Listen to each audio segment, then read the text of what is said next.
How many of you have an old sweater that you just go to because it's so comfortable? Absolutely. And you do that because it's kind of formed around you in time. And it's just it's not tight, it's usually pretty loose. And we just like the feeling. Now maybe this year we're going to do something different. Maybe we're going to I'll get a new tie. How about if I get a new tie and I'm going to kind of dress it up? I'm going to dress up that old sweater so I can still wear the sweater and it won't look as bad because I have something new on it. And we do that.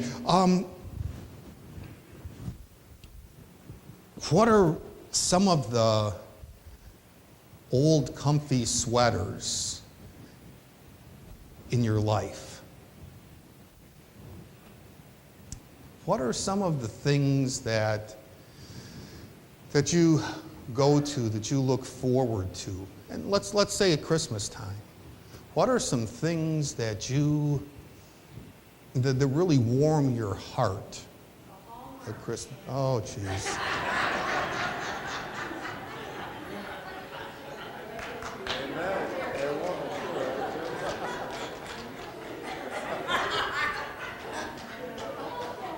I wonder how this movie will end. I bet it will end happily. Oh, yeah, that's right. Now, what? I have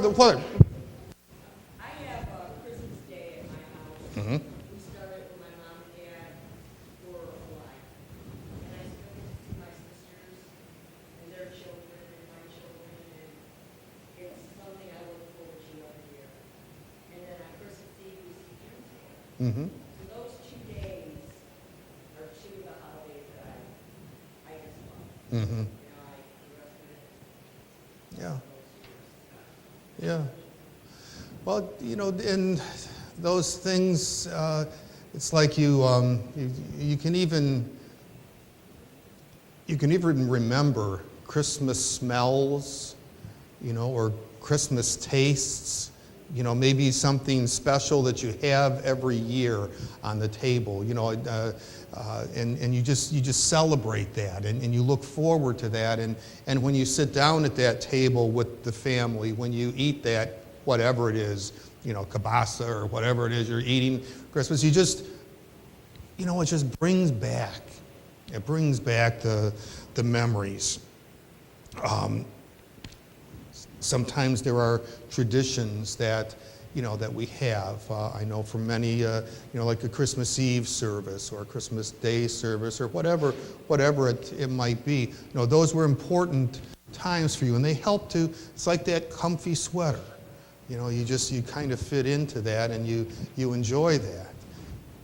Now, what about the bow ties this year? Were there any? Did you dress up? Did you change anything? Did you tweak anything in your Christmas this year? Maybe it was a good thing. Maybe it was a flop. That happens certainly. But did you tweak your Christmas at all this year? Did you have any? I really don't like having dinner and we having to, serve and cook and do last minute things. So this year I made paprikash the day before. I made a casserole the day before. And so I can sit down with everybody and have a meal. And I feel that was a good change. Okay, good. Normally I would rush it around Mm-hmm. Mm-hmm. and I really enjoyed that change. Mm-hmm. Good. Anything else? Any changes? Yes. My kids all decided that they weren't going to do dishes all day long, so we use paper plates for plastic for everything. Gene. I wasn't happy, but all happy. They got away with what they wanted to do. Paper plates on Christmas. Oh, what's the world coming to? Wonderful. Wonderful. In some cases, we had new family members. at the table. Perhaps, children, maybe marriages, you have new folks around the table, and that's kind of that adds something different to the service. Maybe for the first time you did something a little bit different, serving dinner, for instance, at the Bishop. That was a neat thing. That was a neat kind of new bow tie to our tradition. We'd never done that. Christmas Day was never like that. But it was something new. And maybe you rang the bell for Salvation Army. Maybe this was the first time that you took a name off the tree to buy for someone else. All kinds of things that perhaps we did this year to make it a little different. Again, you may want to repeat. You want to make that a regular tradition. There are some times in our life when we do things. Maybe this was the first year without a loved one, and so we kind of back off a little bit, and we don't want to make that a regular tradition, but maybe this year was a time we just kind of back off, and then we'll start some new traditions in the coming year. So just a neat idea. What is there some kind of looking back and perhaps how you were growing up? Are there some traditions that you've kind of gotten away from that maybe you'd like to restore or recapture?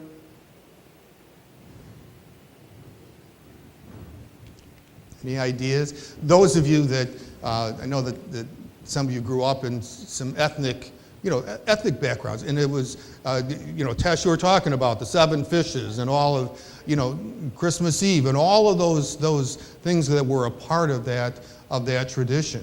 Having been involved in some of the Polish traditions in Wyandotte. I mean, that's really rich, and yet I'm afraid that as time goes along, folks just kind of forget about it or whatever, and it's kind of sad. Anything else you'd like to recapture?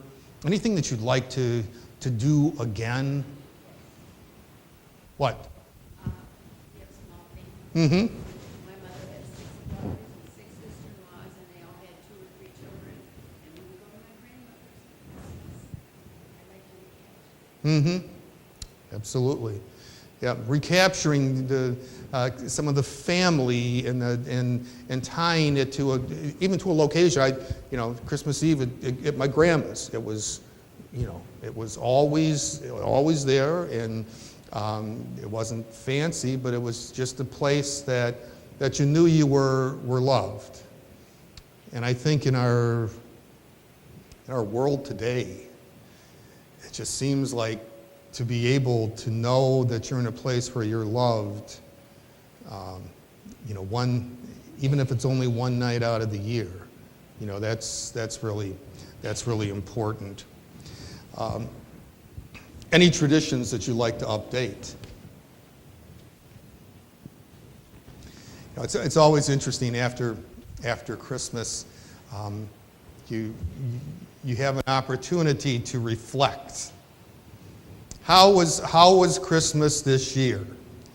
And usually now, obviously you've made some modifications. Kathy, you decided, I don't want to be cooking all Christmas Day or when the family's there. I don't want to do that. Jean, your family said, let's ditch the real stuff, and we're going to use paper plates and whatever.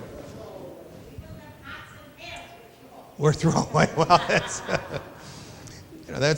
that's good, but so often we look at the year, we're exhausted at the end of Christmas Day. You're exhausted, and that's the time when we usually make some, not decisions, but we say, boy, I wish we had done this, or things didn't go quite as I had expected, and next year I'm going to do things differently. Now, how often do you fulfill that kind of promise to yourself? When you move out of your home and move to your apartment, Okay. you can't do certain things, so I take them all out. Mm-hmm. Or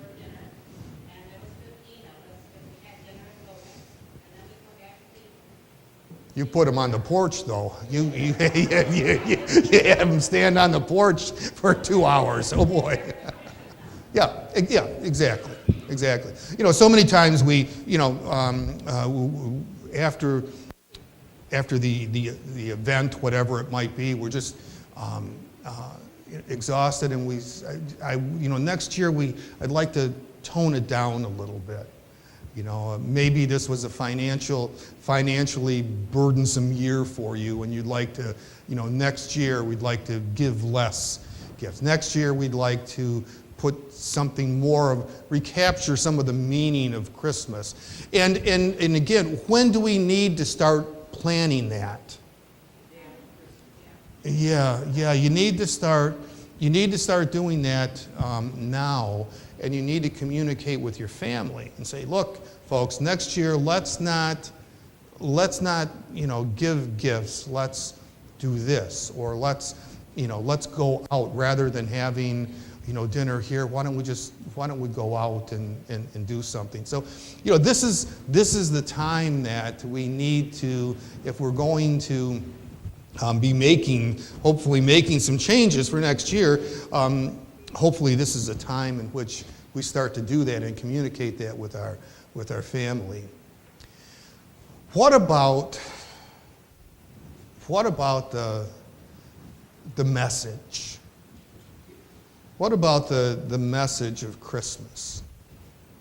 We shared from 1 Corinthians chapter 15 earlier, and talking about what the gospel is, boiled down to the fact that Jesus was born. It's assumed, of course, by Paul, but talking about the life of Jesus, his death, his resurrection, the fact that he paid the price for our sin.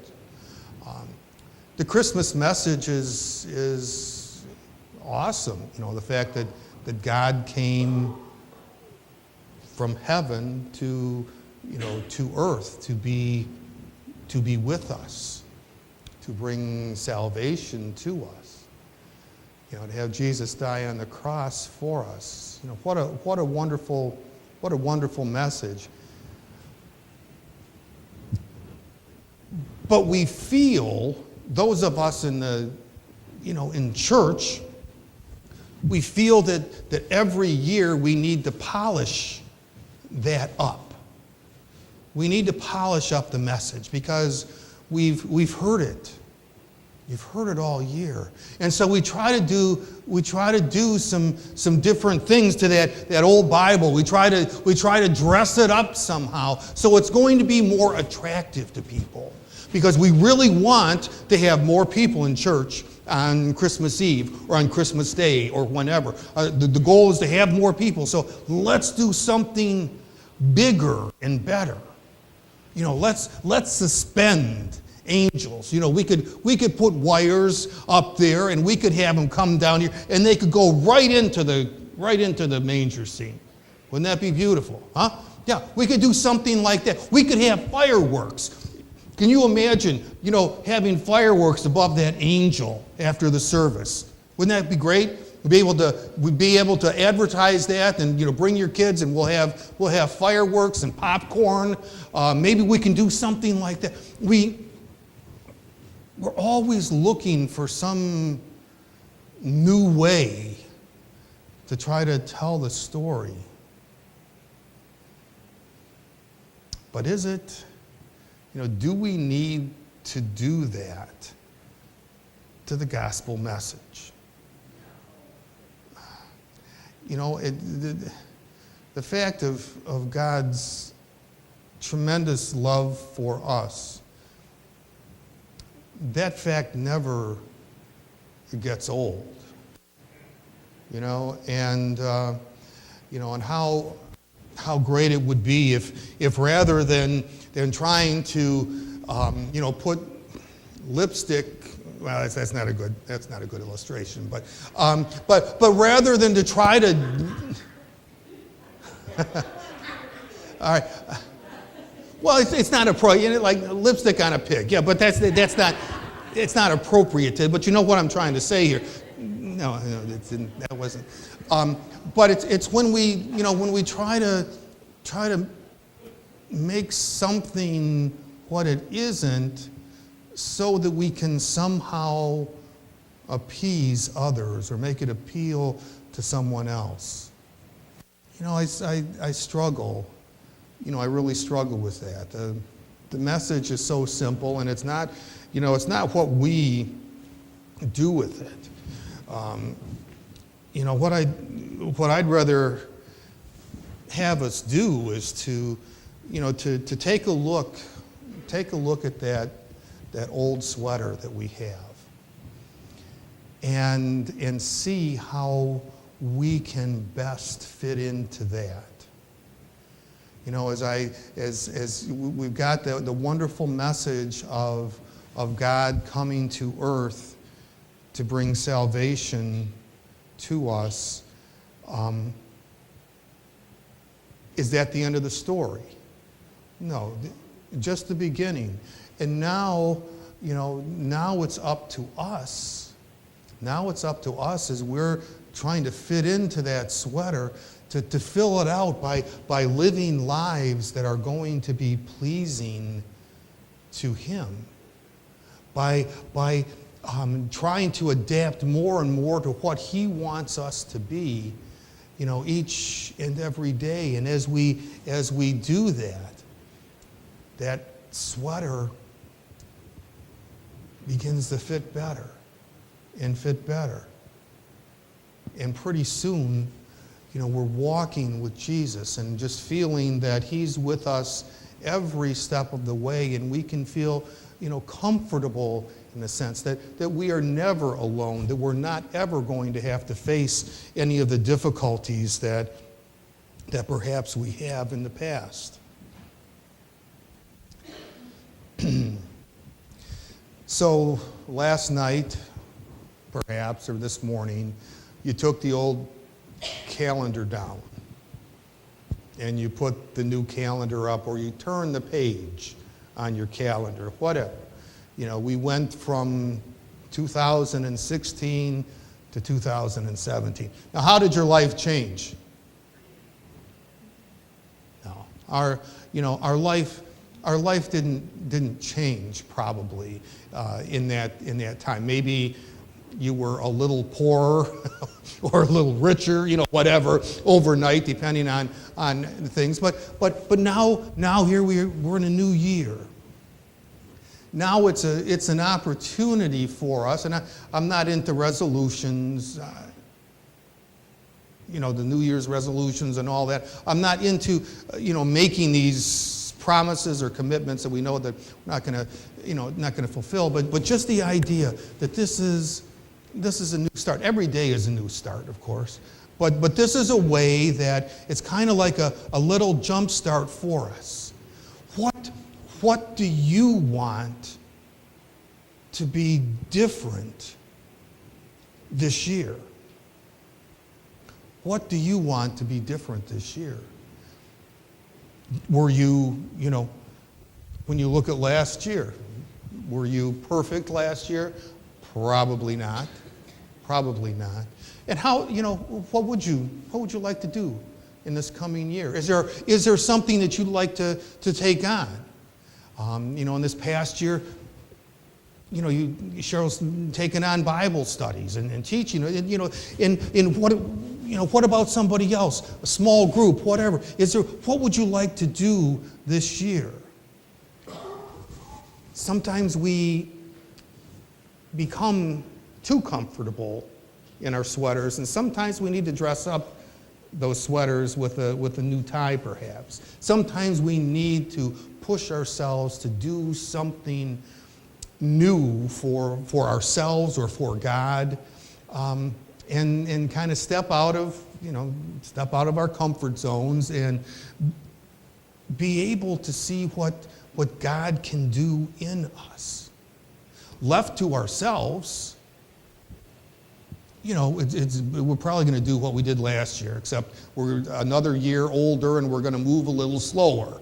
but we're basically going to do it. But if we step out and say, okay, God, here, it's the beginning of the year. What do you have for me this year?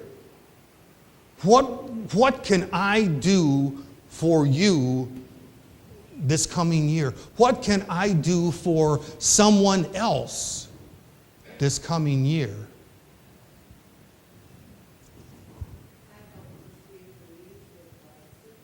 Mm-hmm.